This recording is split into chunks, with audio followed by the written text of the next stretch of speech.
This is Robert Demers for Conman here at the Fantasia International Film Festival, and I'm here with the director and writer of the film The Dead Experiment, which is being shown here at the festival, Anthony Dixon. How are you doing today, sir? Not too bad. How are you doing? We're pretty good. Excellent. How are you enjoying your time here in Montreal?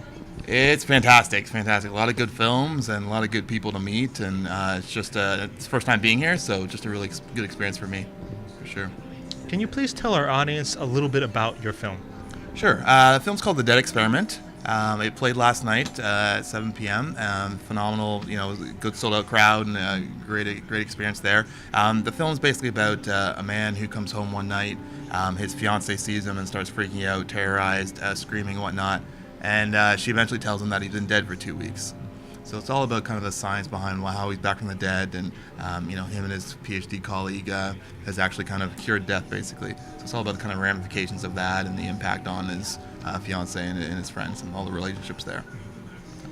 What was the inspiration for writing this film?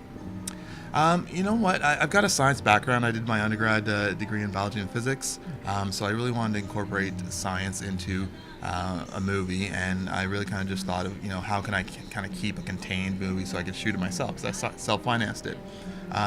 So it was really kind of, I thought of different scenarios, different situations, the whole what-if scenarios, like, well, what if someone actually comes back from the dead? And it's not the typical kind of zombie-type tropes that you would find on most kind of back from the dead movies.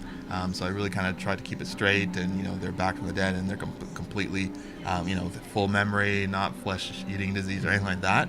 So I tried to keep as grounded as I could.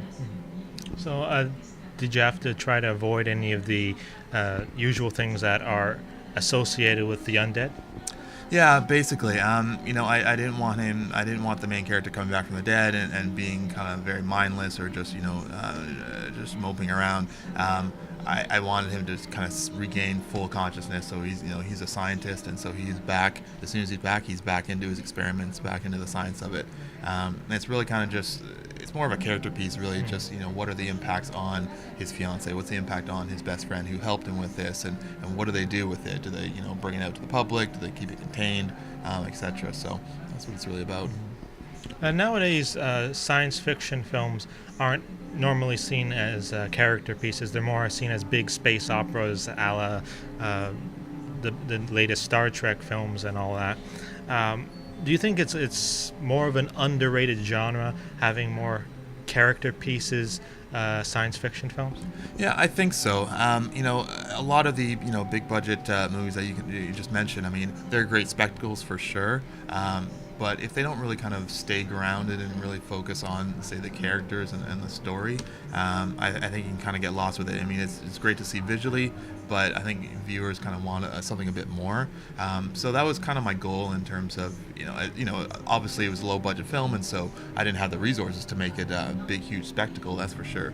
So I really wanted to say, okay, well, what else do viewers typically want from a movie? And that was kind of the cheapest option, basically, is, deal with the characters, deal with the actual story involved. And how did you go about funding the film, since, as you said, it's an independent? Just myself, to tell you the truth. I've got this first foray into film, really. I have a day job as a business software consultant, and I've just started writing scripts as a hobby on the side, and so this is my first thing I've ever done in the industry. So I kind of took some savings. It wasn't much, less than 20 grand, and went out and basically just shot it. So I only shot it over 8.5 days, so it was very quick, and most people didn't get paid. It was labor of love, and just kind of did what I could, and then it was born. As you said, this is your first film. How has been has there been any difficulties getting into the swing of things?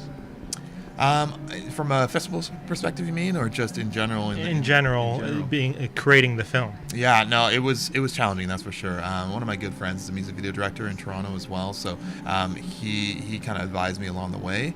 But it was really kind of trial by fire. Like, I didn't know how to do proper casting, or basically on set, I was the least experienced person on set versus the cast and crew. So it was definitely a learning experience along the way, and I just had to learn quickly, or else it wasn't going to work at all.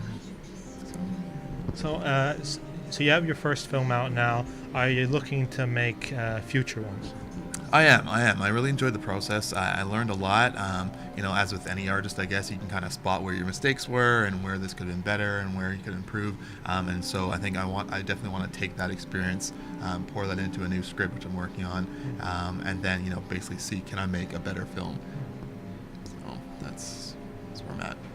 Well, thank you very much for talking with us, and I hope you enjoy the rest of the time here in Montreal. Perfect. Thank you. Thanks for having me.